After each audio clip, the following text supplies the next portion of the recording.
Gillette. This is my partner, Teller. We are Penn and Teller, and we deserve to have our own TV show because we have skills like this. Watch these beans.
We are Penn and Teller, and we are a couple of very eccentric guys who have learned how to do a few cool things. But first, and most important, our card trick.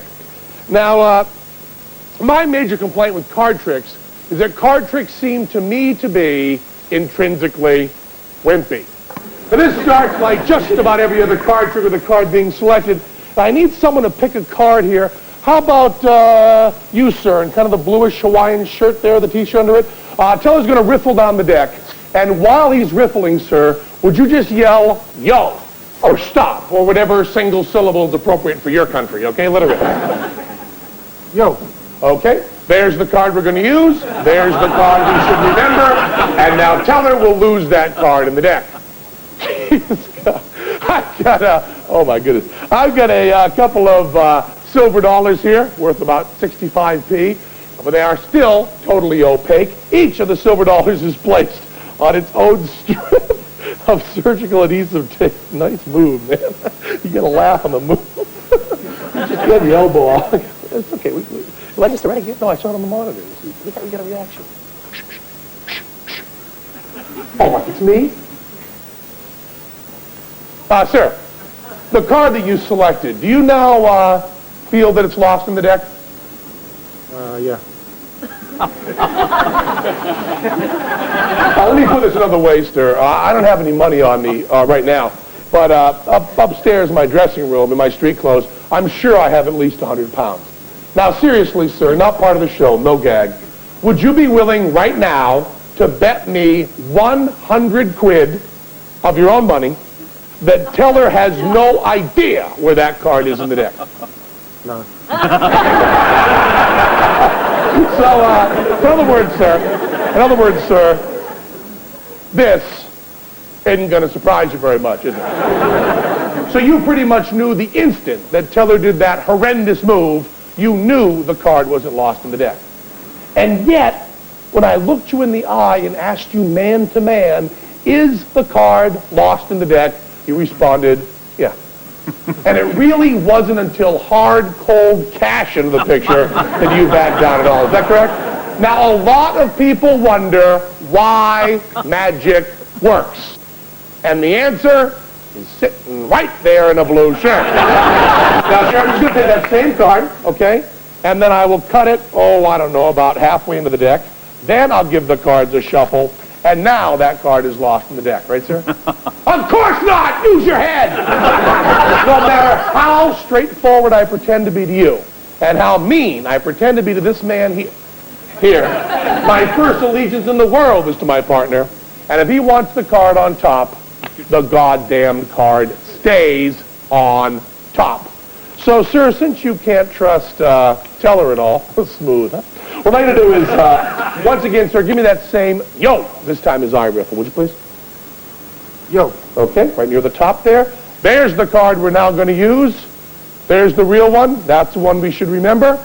And now I'll just do another false cut and a false shuffle, and the card is ostensibly lost in the deck. Opaque silver dollars, surgical adhesive tape. One is placed over teller's left eye, one is placed over teller's right eye, and one more is placed right across the center to stick it to his greasy little head. Okay, Mr. Teller? And here's your cards right here, right here. You want it? Where'd they go, man? You want it? Whoop, they passed. Oh, calm down. It's a show, for Christ's sake. Opaque silver dollars, surgical adhesive tape. He is totally and utterly without sight. Right down here by your nose, you're peeking. All right, down here. Move these row up. Okay, you got your little laugh there. Okay, let me set it up. Let me set it up. Okay, now go ahead. Now go ahead. Now you got to pick it up. Pick it up. Let him see it. He's over here. Let him see it. Let him see it. Is that your card, sir? Queen of Hearts. No. It really isn't? It really isn't? Now, at this point, you're even going to remember your card when you finally... Oh, God!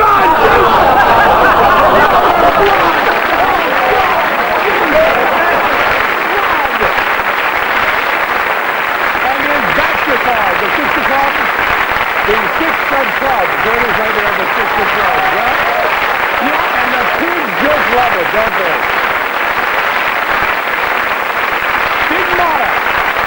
Stigmata for our first show here. This is our first show, and we are virtually unknown in your fine country. And there's an upside to that. People outside the USA don't know the kinds of tricks that we do, and that means we can get really good guest stars for a little while on this show.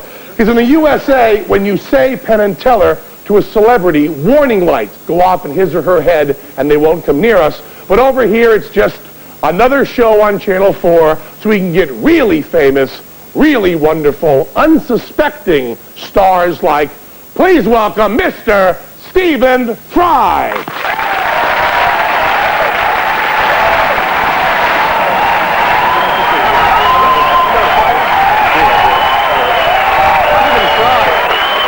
Have a seat here, yeah?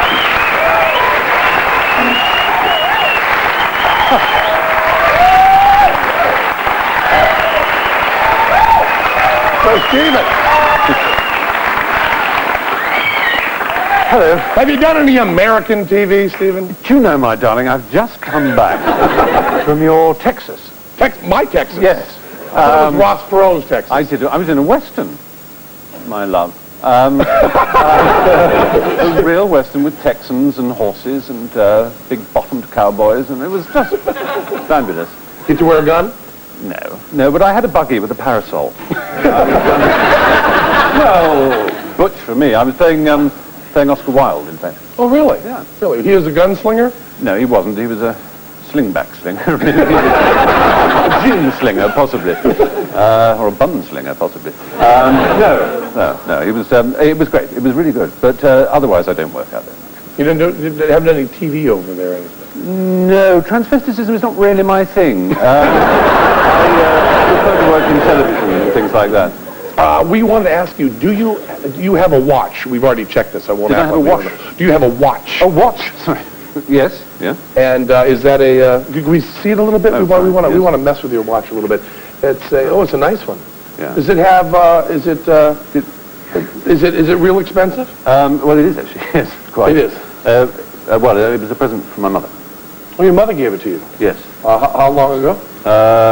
Well, it nice was a sort of present for finally attending a school that I wasn't thrown out of.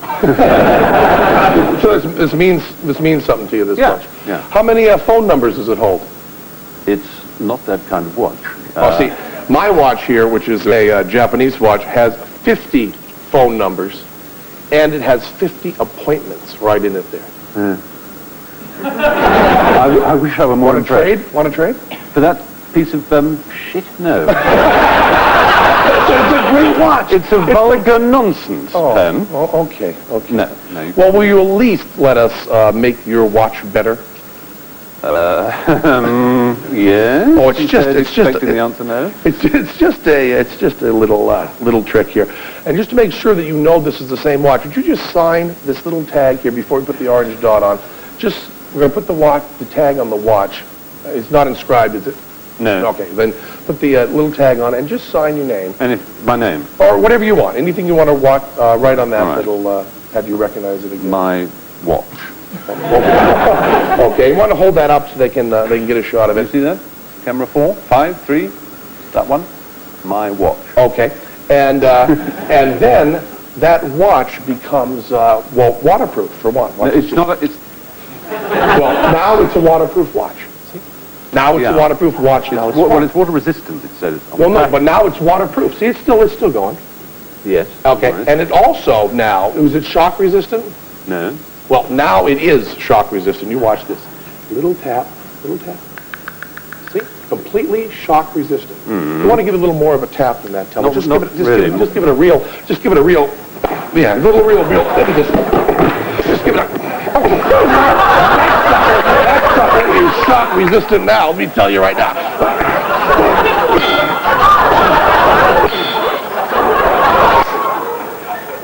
Now see? Watch is virtually as good as new. And we'll show you by using a little magic on your watch, okay? We'll take out a devil's handkerchief, and we will drop the little pieces of watch in it, and you just watch how good this comes out. Watch this. Hold your hand out. Hold your hand out. Hold your hand out. And watch, hold your hands, as we see, boom. The watch is completely restored, all in one piece.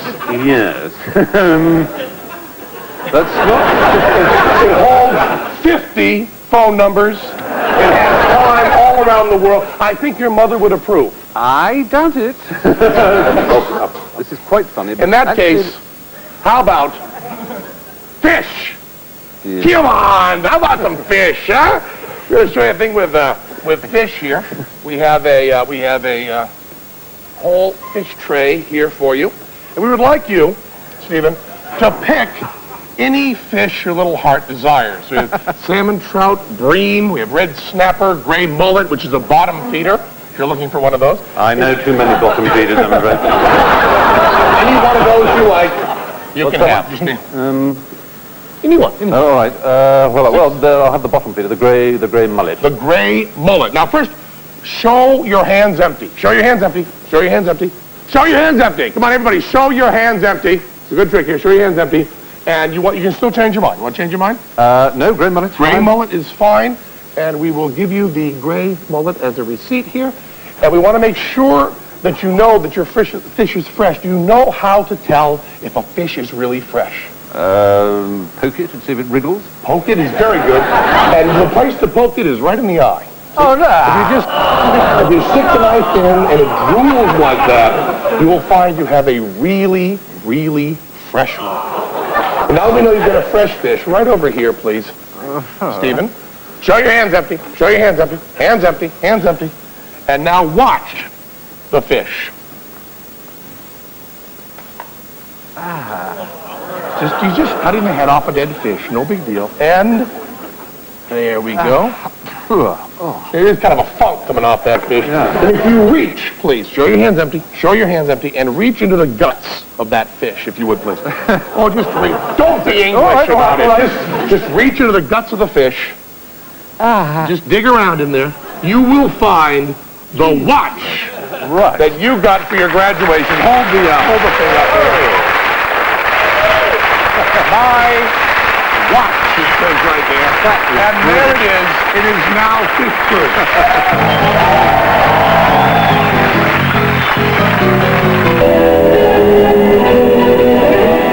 Welcome back.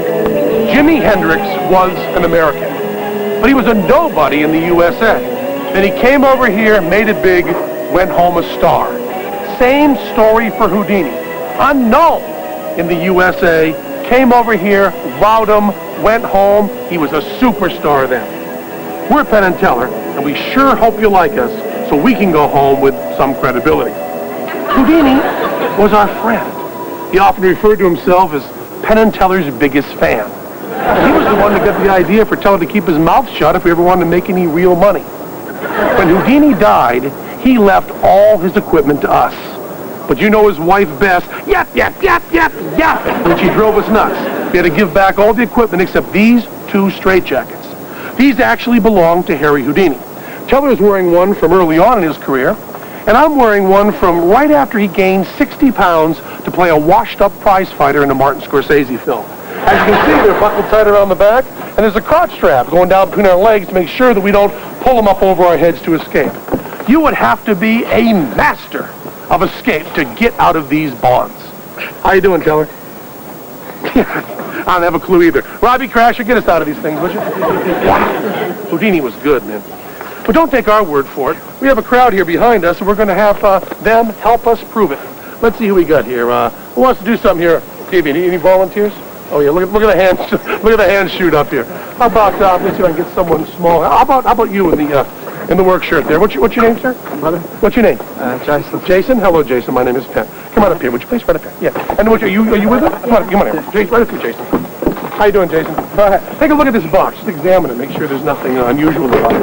Take this. Is there anything unusual with trapdoors, anything like that? Anything hidden there? Check for trapdoors. Anything seems okay? Have you ever heard of Harry Houdini? Yeah. Pretty good escape artist, huh? Yeah. He's the best. He's from the U.S. Could you get out of these handcuffs? No, examine them. Make sure they would need a key to get out of them. Can you get out of them at all? No. Not at all? Give it a try. Give it a try. Now here we have some leg irons here. Now they just snap into place, but once they're snapped, they absolutely cannot be opened by regular means. Could you get out of those, huh? We'll put these right over the handcuffs. How you doing in the handcuffs? Not very well. So Houdini was pretty damn good, wasn't he, huh? Yeah. Now, do you have any picks hidden on your person? Pardon? Any picks? Have any picks hidden here? Anything hidden on your body here? Let me just pat him down. Nothing hidden? See, Houdini would have done this completely and totally naked. Nothing hidden on his person whatsoever. Okay, into the box we go. Come on. Come on, keep your head down. Keep your head down. Keep your head down. Yeah, thanks. Watch your head. All right, Joe. Hey, now, that's just a padlock. Anyone can get out of a padlock. Excuse me. Yeah, padlock's easy. You didn't get out of these. These are 10-penny nails, huh? Huh, Jason? Houdini was pretty good. Look at me, huh? Get back, come brave. Right to the place for you. Right to Shut up! Shut up! I don't know if Houdini ever actually escaped from a box that was on fire, but I bet he could have. Oh, don't be a crybaby. He'll go as soon as it hits the water. Do what they do. Here you go, huh? Ha! Houdini was pretty good. One of these.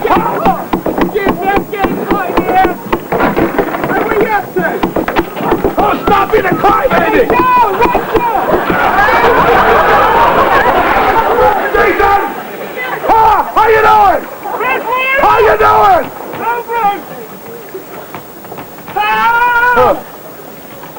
Get the leg irons first, then the handcuffs. Leg irons, handcuffs. You can still breathe in the top there. Yeah. Just push the nails. Push the nails, Jason.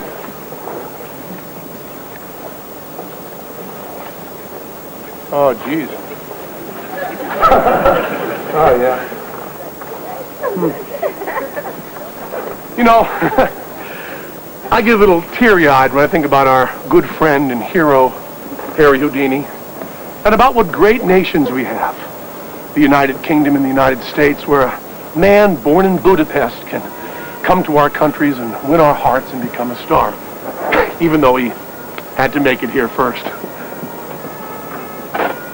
Oh, Houdini would have been out by now.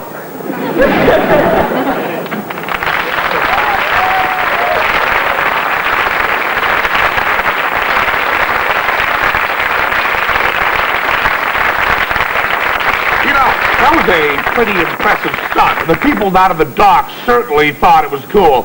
But you know, it's not quite the same as performing a really great trick in front of a live audience. You're going to be seeing some pretty miraculous sleight of hand. Now, I imagine you people watching it on TV might be a little skeptical. The tricks that we've worked so hard to accomplish by natural means are not amazing at all when you use cuts, edits, computer effects, or other television cheating. So just to keep reminding you of the live studio audience keeping us honest, every so often I will yell, "Are we live?"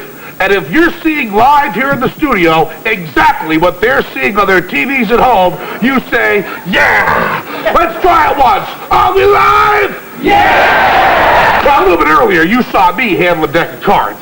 But my partner, Teller, is the real pasteboard handler of the team. Teller, show him your rising card. But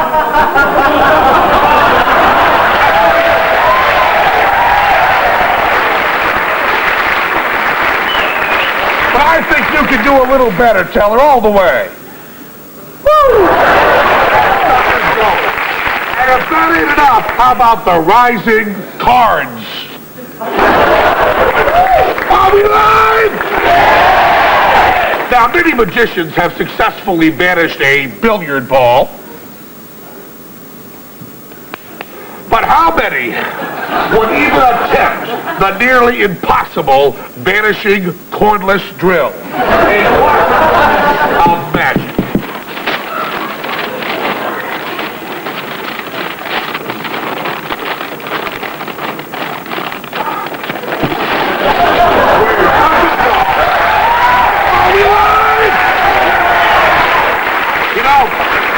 I've sure been enjoying your country's fine teas every afternoon, but to add a little excitement to our tea time, I invented this trick, the bouncing scone.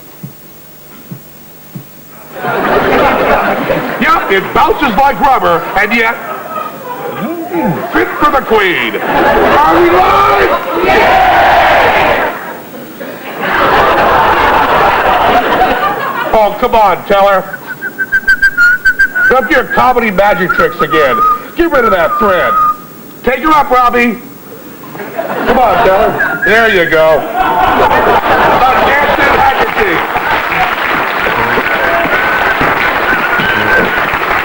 Okay, enough. We can do one better than the dancing handkerchief. How about the floating light bulb? Wires there, you'd be able to see them. But there is still one wire, so just to make sure you're impressed.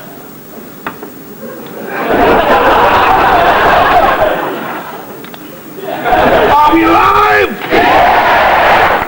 We'd like to talk right now about the most famous and skilled magician in Great Britain with a weekly TV program on BBC One. I'm referring, of course, to the lovely Debbie McGee. You may remember her, she's on TV all the time with her short, balding assistant. The lovely Debbie McGee seems to be able to do everything.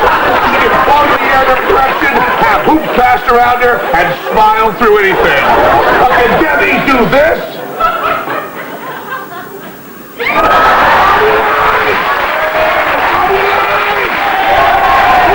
Penn, and we are better than Debbie McGee.